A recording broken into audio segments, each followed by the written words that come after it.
세상에 떠도는 기묘한 괴담들. 첫 번째 이야기, 경산의 안경공장에 술 먹고 가서 실제로 겪었던 실화괴담. 경산의 안경공장은 정말 유명한 흉가였죠. 저 역시 그 근처 대학교에서 자취를 했던 자취생이라 선배들로부터 정말 많은 안경공장의 이야기를 들었습니다. 그 중에 기억나는 거 하나만 할게요. 그날도 선배들은 술을 마시고 객기를 부려 안경공장에 가기로 하셨대요. 여지껏 다녀와도 잠만 잘 잤고 딱히 이상한 일이라고는 일어난 적이 없으니 어찌 보면 안경 공장에 가는 건 선배들이 부릴 수 있는 객기 중에 하나였을지도 모르죠. 운전을 맡은 선배는 술을 먹지 않은 상태였고 차에 탔던 다른 4명의 선배들은 얼굴이 벌겋게 달아오를 정도로 술을 마신 상태였다고 합니다. 그렇게 선배 5명은 새벽 3시쯤 안경 공장을 향해 출발을 했습니다. 가면서 오늘은 꼭 귀신을 한번 보자. 그놈의 귀신을 보면 헤드락을 걸어버린다는 둥. 정말 지금 생각해도 손발이 오그라들 정도로 유치한 객기를 부리며 시끌벅적하게 차를 타고 가고 있었는데요. 한참을 가다 보니 안경 공장으로 가는 길목에서 어떤 여자를 보게 되었답니다. 그 여자는 아이보리색 비슷한 투피스를 입고 있었는데 뒷모습이 하늘하늘하고 여린 게 정말 예뻤다고 합니다. 물론 뒷모습만요. 선배들은 자리만 있으면 태워줄 텐데 너 때문에 자리가 없다는 둥. 또다시 술자리에서 안주거리를 씹는 것 마냥 한동안 그 여자의 얘기로 열을 올리고 있었고 어느덧 차는 안경 공장으로 가는 길 중 차가 올라갈 수 있는 길의 끝에 와 있었다고 합니다. 그래서 선배들은 차에서 내려 걷기 시작했고요. 그날따라 술을 먹지 않은 운전한 선배는 썩 내키지가 않더래요. 그동안 무수히 갔던 곳이지만 왠지 그날은 뭔가 일이 일어날 것 같았다나. 암튼 그래서 좀 뒤처진 채 조용히 안경 공장으로 갔는데요. 여느 때와 똑같이 을씨러운 분위기의 공장과 보고만 있어도 한기가 치솟는 코발트 광산은 그대로였다고 합니다. 그렇게 한 30분을 그곳에서 뻘짓을 하던 선배들은 다시 집에 가서 술이나 한 잔 더 하자로 결론을 지었고 차가 있는 곳으로 걸음을 옮겼다고 하네요. 그런데 차에 도착해서 보니 제일 술에 많이 취해 있던 선배 하나가 안 보이더래요. 그래서 선배들은 그 선배가 술을 많이 마셔 어디서 노상방뇨라도 하는 건가 싶어서 잠시 기다려보기로 했다고 합니다. 근데 시간이 지나도 그 선배는 오지 않았고 조금씩 불안해진 선배들은 그 선배를 찾기 위해 다시 왔던 길을 되돌아갔습니다. 하지만 공장에서도 그 선배를 찾지 못한 선배들은 핸드폰 배터리가 방전이 될 정도로 선배에게 전화와 메시지를 남겨댔고 어떻게 해야 되나 감을 잡지 못한 채 차에서 대기하고 있었다고 합니다. 그런데 그때 아무렇지도 않게 사라졌던 선배가 검은색 봉지를 들고 나타났다고 해요. 반가운 마음에 선배들이 어디 갔다 온 거냐고 화를 내자 선배는 시익 웃으면서 좋은데 다녀왔다라고 했대요. 그 모습에 어이가 없어진 선배들이 장난치냐고 너 때문에 지금 얼마나 고생했는지 아냐고 다그치자 그 선배는 여전히 웃으면서 자기가 겪은 일을 이야기해 주었답니다. 선배는 친구들과 함께 차로 이동하려던 중 공장 1층에서 아까 그 여자를 봤다고 합니다. 창문에 서서 마치 선배를 부르듯이 가만히 있는 모습에 처음엔 무서움이 들었지만 자꾸 보다 보니 왠지 모르게 가봐야 하겠더래요. 그래서 친구들을 불렀지만 이미 친구들은 저만치 내려간 상태였고 늘 남자는 가오라고 외치던 선배였던 터라 주저없이 그 여자가 있는 공장 안으로 들어갔다고 합니다. 그리고 공장 안에서 그 여자와 이런저런 대화들을 나눴고 그 여자는 공장 밑에 마을에 있는 슈퍼집 딸로 올해 22살 된 미연이란 이름도 가진 걸 알게 되었다고 합니다. 여자는 목소리도 곱고 향기도 좋아 선배가 정말 나쁜 마음 먹었으면 무슨 일을 저지르고도 남을 만큼 매력적이었다고 해요. 그래서 선배는 왜 이런 시간에 여기에 혼자 있냐? 안 무섭냐 등의 질문을 했고 여자는 동네라서 하나도 안 무섭다. 자주 산책을 논다라며 웃었다고 하네요. 그리고 여자는 선배에게 자신의 집을 가르쳐 줄 테니 가자며 이끌었고 여자가 이끄는 대로 선배는 산 밑에 동네 슈퍼에 가서 맥주와 안주거리를 계산까지 하고 그 여자와 다음에 또 보자며 기분 좋게 헤어졌다고 선배들에게 말해주고 자신이 사온 걸 꺼내서 보여줬다고 합니다. 선배들은 어이가 없더래요. 그 선배 하나 때문에 발을 동동 굴렀던 시간도 아깝고 방전된 배터리도 아깝고 그래서 그 선배에게 거짓말이면 넌 죽는다면서 차 시동을 걸고 아랫마을로 내려갔다고 합니다. 그런데 그 선배 말대로 선배가 지시하는 쪽으로 가보자 예전엔 슈퍼를 한 것처럼 보이는 폐가가 하나 있더래요. 그 모습에 선배는 하얗게 질려서 이게 아닌데 라며 덜덜 떨었고 그걸 지켜본 선배들은 술이 다 깨버릴 정도로 무서웠다고 합니다. 다음날 해가 뜨고 다시 공장을 찾은 선배들은 평범히 열려있는 슈퍼를 발견했고 혹시나 하는 마음에 들어가서 이것저것 구매를 한 뒤 지나가는 말로 어젯밤 선배가 들었던 이야기를 물어봤다고 합니다. 그러자 그 슈퍼 주인의 안색이 정말 불쾌하게 변하면서 그런 건 어디서 주워들었냐고 그럴 시간이 있으면 공부나 하라고 비싼 등록금 받아서 뭐 하러 다니냐고 화를 내며 내쫓았다고 합니다. 그런 주인의 태도에 어이도 없고 기분도 상한 선배들은 그 선배에게 핀잔을 주고 다시는 공장에 오지 말자고 하며 떨떠름한 기분을 떨쳐버릴 수 없었다고 해요. 어찌어찌 해서 선배가 주워들어온 이야기에 의하면 실제로 그 슈퍼는 존재했었고 그 딸 역시 존재했다고 합니다. 그런데 경산 공장을 알고 찾아오는 수많은 관광객 아닌 관광객으로부터 그 딸은 몹쓸 짓을 당했고 임신을 하게 되었다고 합니다. 그리고 그 여자는 경산 공장 1층에서 목을 매단 채 발견이 되었다고 하네요. 선배들이 겪었던 이야기는 어쩌면 코발트 광산에 숨겨진 아픈 일들이 안경 공장의 흉흉한 소문에 가려져 자꾸만 찾아오는 철없는 관광객 아닌 관광객들을 저지하기 위한 누군가의 거짓말일 수도 있었겠지만 어쨌든 그 이야기를 해주던 선배들의 표정은 하나같이 공포에 질려 있었고 정말 리얼한 표정이었습니다. 이야기를 요약하자면 경산의 유명한 흉가인 안경공장 근처에서 자취하던 나는 선배들로부터 그곳의 무서운 이야기들을 많이 들었습니다. 어느 날 술에 취한 선배들이 객기를 부리며 안경공장에 갔다가 새벽길에서 아이보리색 투피스를 입은 여자를 목격하고 그 여자와 대화를 나눈 한 선배가 이상한 경험을 하게 됩니다. 그 후 알아본 바에 의하면 그 여자는 실제로 존재했었고 경산 공장에서 비극적인 죽음을 맞이했다고 합니다. 두 번째 이야기, 무덤 위의 여자. 언니는 한밤중에 드라이브를 하게 되었다고 합니다. 남자 둘과 여자 둘. 그렇게 넷이서 드라이브를 떠났는데요. 어찌어찌 가다 보니 차는 공동묘지가 있는 산길을 달리고 있었고 언니의 옆에 앉은 친구는 무섭다며 밖에도 안 쳐다보고 언니의 손만 잡고 있었다고 합니다. 언니는 성격이 굉장히 와일드하고 용감무쌍한 성격의 소유자라 그냥 무섭지도 않고 아무렇지도 않아서 공동묘지를 호기심 반과 신기한 반으로 쳐다보고 있었대요. 그때 언니는 똑똑히 봤다고 합니다. 어떤 산소의 봉분이에 있는 여자를 말이죠. 그리고 그 여자는 언니와 시선이 마주치자 시선을 떼지 않고 언니가 탄 차가 움직이는 대로 고개를 따라 움직이며 끝까지 언니를 쳐다봤다고 합니다. 처음에 언니는 귀신이라고 생각하지 않았다고 합니다. 하지만 다시 차가 길을 돌아 그 산길을 내려올 때는 확신이 생겼다고 하네요. 그 여자는 처음에 그 모습으로 봉분 위에서 물구나무를 선 채로 아까 그 자리 그대로 있었다고. 그러니까 언니는 처음에 그 여자를 봤을 땐 물구나무 선 모습이 눈에 안 들어왔던 거죠. 그 시간에 여자가 봉분 위에 있는 모습만으로도 충분히 시선을 끄는 터라 차마 물구나무 선 모습까지는 눈에 안 들어왔던 모양입니다. 세 번째 이야기, 직장 동료. 비와는 전에 다니던 회사에서 만났다. 내가 처음 입사해서 서툴렀을 때 날 도와준 것이 바로 비였다. 비는 대충 가르쳐줘서 꼼꼼한 나는 당황스럽기도 했었다. 하지만 동갑인데다 고향도 같아서 금세 친해지게 되었다. 나와 비는 매일같이 술을 마시곤 했다. 두 사람 모두 자동차를 좋아해서 이야기는 끊이질 않았다. 하지만 입사하고 반년 정도 지날 무렵 갑자기 비가 달라지기 시작했다. 여전히 사이는 좋았지만 술을 마시러 가는 횟수가 분명히 줄어들고 있었다. 나는 아마 처음이라 어색한 내게 신경을 써준 것이라고 생각했다. 하지만 3개월 정도 지나자 우리 사이의 대화마저 줄어들기 시작했다.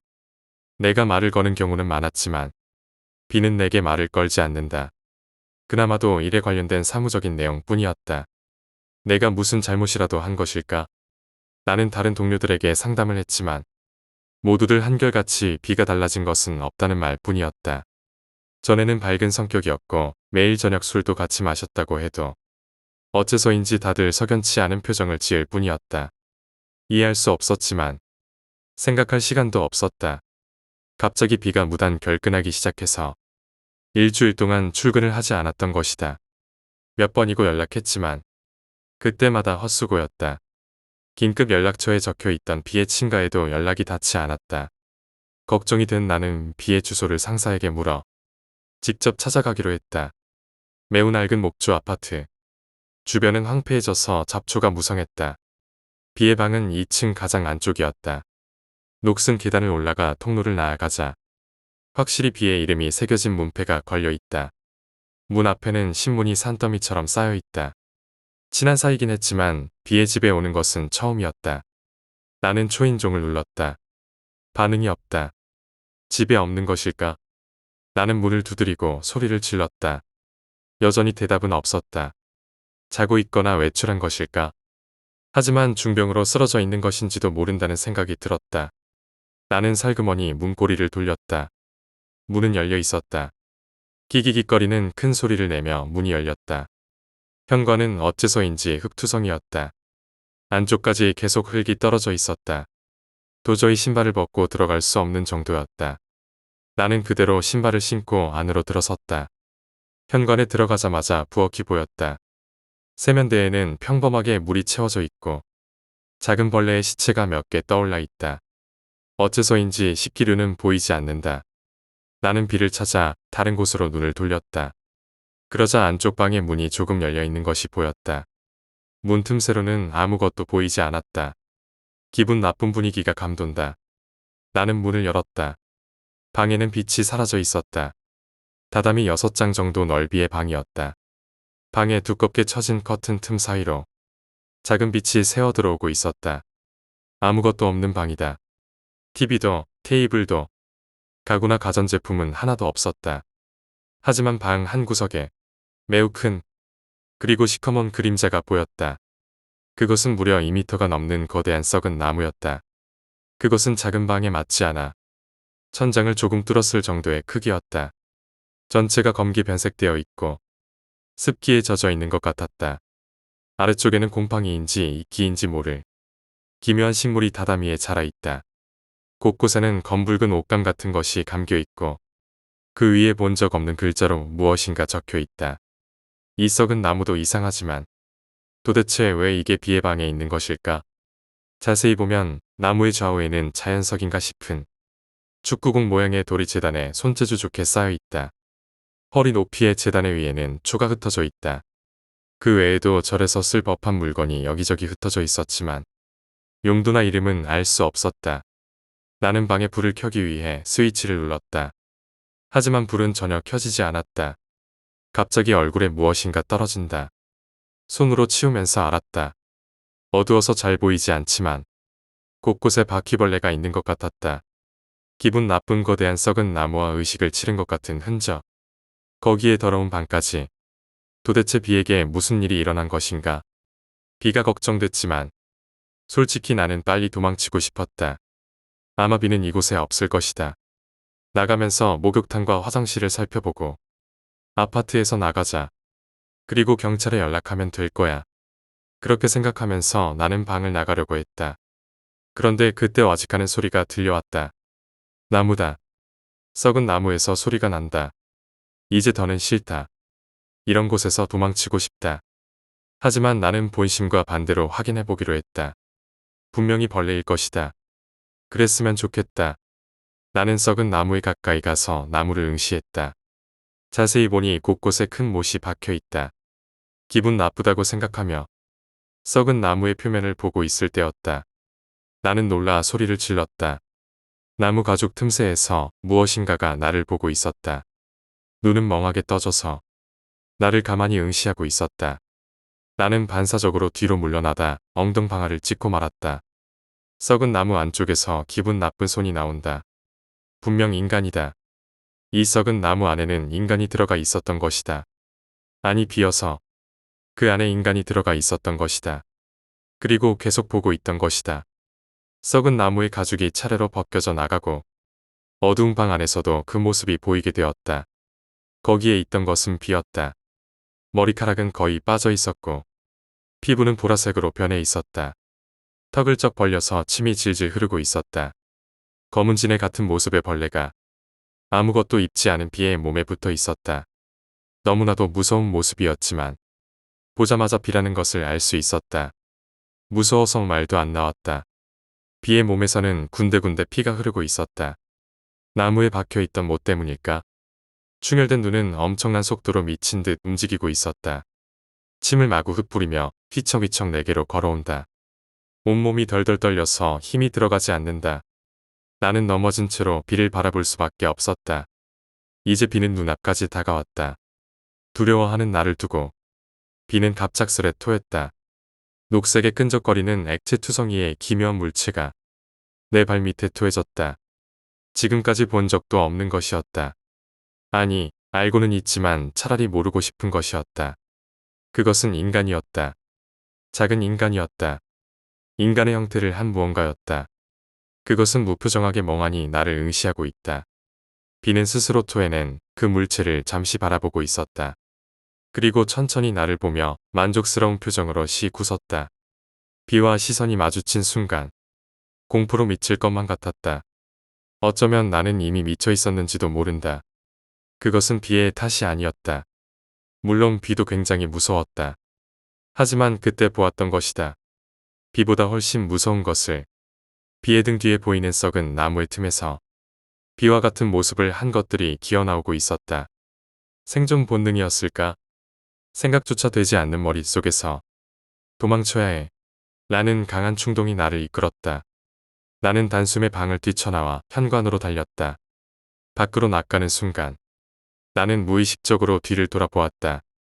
그때 봤던 광경은 비가 비와 같은 모습을 한 것들에게 먹히는 광경이었다. 비는 아까 내게 지었던 만족스러운 표정인 채였다. 정신을 차렸을 때 나는 병원의 침대에 누워 있었다. 길가에서 기절한 것을 옮겨왔다는 것이었다. 비에 집에 가고 나서 이미 이틀이 지난 후였다. 나는 입원을 핑계로 회사를 그만두었다. 모든 것을 잊고 싶었다.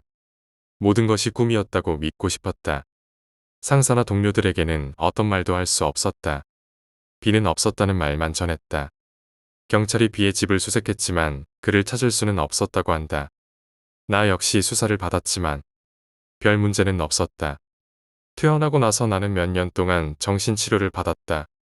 그리고 이제는 그날 그것이 도대체 무슨 일이었는지 침착하게 생각할 수 있게 되었다. 혹시 누군가 알고 있다면 알려줬으면 좋겠다. 그 기분 나쁜 썩은 나무와 흔적들, 그리고 비가 변해버린 모습을, 그리고 인간의 형태를 한 무언가와 비와 같은 모습을 한 것들은 무엇이었을까? 아직도 비는 행방불명이다. 네 번째 이야기, 가짜 여자친구. 그 사건은 금요일에 일어났다. 나는 예약해둔 펜션으로 가기 위해 한밤중에 고속도로를 달리고 있었다. 조수석에는 여자친구인 유코가 앉아있다. 비가 그쳐서 다행이다. 역시 우리가 평소에 착한 일을 많이 해서 하늘이 도와주나 봐. 나는 장난스럽게 요코에게 말을 건넨다. 원래 계획은 더 일찍 출발할 생각이었다. 그렇지만 내일이 늦어지는 바람에 이렇게 한밤중에 가게 된 것이다. 아무래도 요코에게는 그것이 불만인 것 같았다. 출발하고 나서 계속 창밖만 보고 있고 내가 말을 걸어도 기운 빠지는 대답만 한다. 나는 요코의 비위를 맞춰주기 위해 필사적으로 애쓰고 있었다. 고속도로를 빠져나와 산길을 달려 고개로 향한다. 펜션은 그 고개를 넘어 바로 있다. 나의 노력으로 요코는 기분이 조금 좋아진 듯 평소처럼 신나게 말하기 시작했다. 나는 살짝 안심했다. 하지만 방심은 금물이라 했던가. 조금 전부터 슬슬 배가 아파온다. 사실 조금 위험할지도 모르겠다. 화장실 좀 찾으러 가도 될까? 라고 하면 겨우 맞춰준 요코의 기분을 해칠 것 같아 나는 필사적으로 참았다. 이따금씩 공중화장실이나 편의점을 지나친다. 그때마다 온몸에서 식은땀이 흐르는 것 같다. 요코와 대화하고 있긴 하지만 점점 얼굴에서 웃음기가 사라져간다. 하지만 요코를 위해서라고 꾹꾹 눌러 참아. 마치 치킨 레이스를 하는 것 같은 느낌이었다. 그러나 고개의 정상에 도착할 무렵 나의 인내심도 한계에 부딪혔다. 그렇지만 여기는 완전히 고개의 한가운데다. 편의점은커녕 민가조차 보이지 않는다.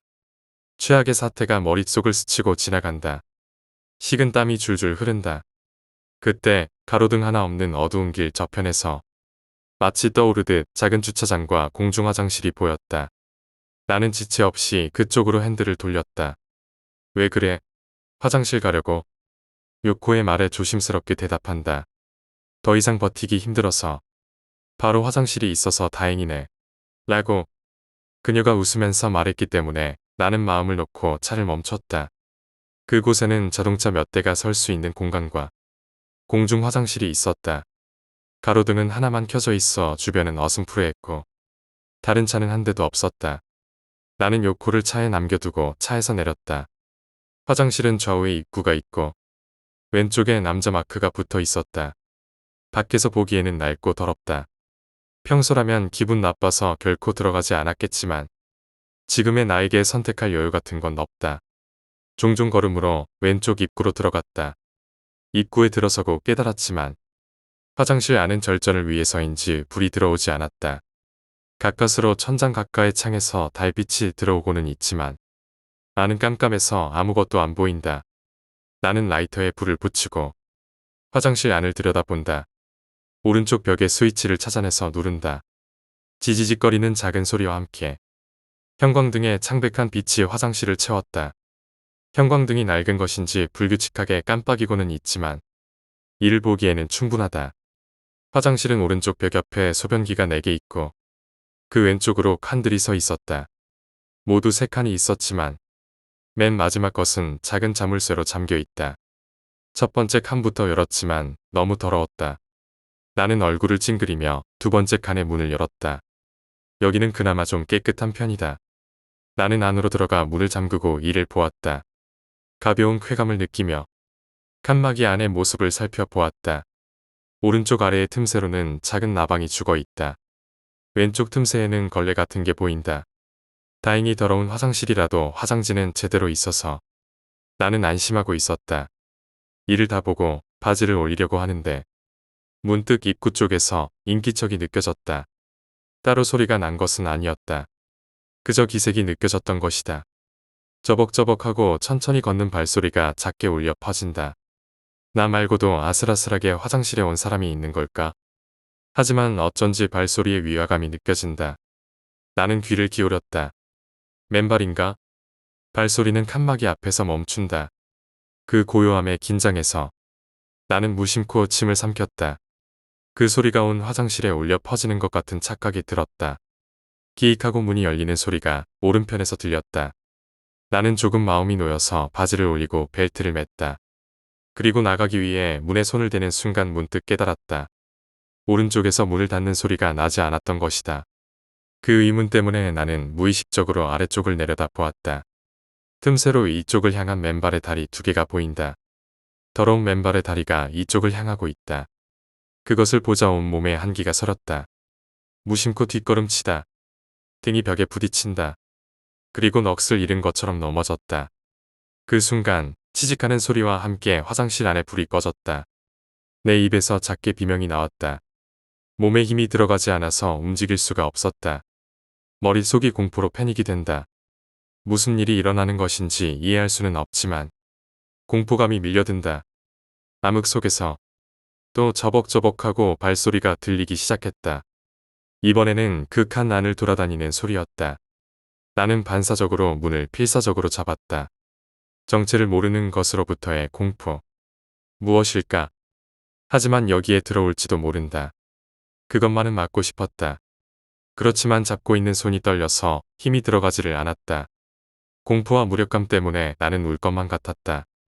갑자기 발소리가 사라진다. 정적만이 남을 뿐이다. 발소리가 사라지고 나서도 나는 한동안 움직일 수가 없었다. 어둠 속에서 문을 잡은 채 가만히 있을 뿐이었다. 온몸이 떨리고 있었다. 심장은 마치 튀어나올 듯 미친 듯이 뛰고 있다. 어느 정도의 시간이 지났는지는 모르겠지만 발소리는 더 이상 들리지 않았다. 조금 침착을 되찾은 나는 문을 잡은 손을 떼어 놓았다. 하지만 몸은 계속 떨리고 있었다. 나는 나가기 위해 겨우 일어섰다. 무릎에 힘이 들어가지 않아 비틀거린다. 떨리는 손으로 문고리를 잡는다. 하지만 문을 열 수가 없다. 저쪽 편의 정체를 알 수 없는 무엇인가가 숨어 있는 것은 아닐까 싶어 문을 열 용기가 나지 않는다. 나는 문고리를 잡은 채 떨고 있었다. 그것은 어디로 간 것일까? 아직 화장실 안에서 나를 기다리고 있는 것일까? 내가 문을 열기만을 기다리는 것일까? 그렇지 않으면 여기서 나가 밖으로 간 걸까? 나는 두고 온 요코가 생각났다. 요코는 괜찮을까? 나는 과감히 문을 열었다. 문 너머에는 아무것도 없었다. 나는 약간 안심했다. 그리고 요코에게 서둘러 돌아가기 위해 입구를 나섰을 때 나는 가위에 눌린 것 마냥 움직일 수 없게 되었다. 입구 너머 사람의 그림자가 있다. 팔을 축 늘어뜨린 여자가 있다. 요코였다. 나에게 등을 돌린 채로 서 있다. 맨발이다. 나는 그것을 보고 혼란에 빠졌다.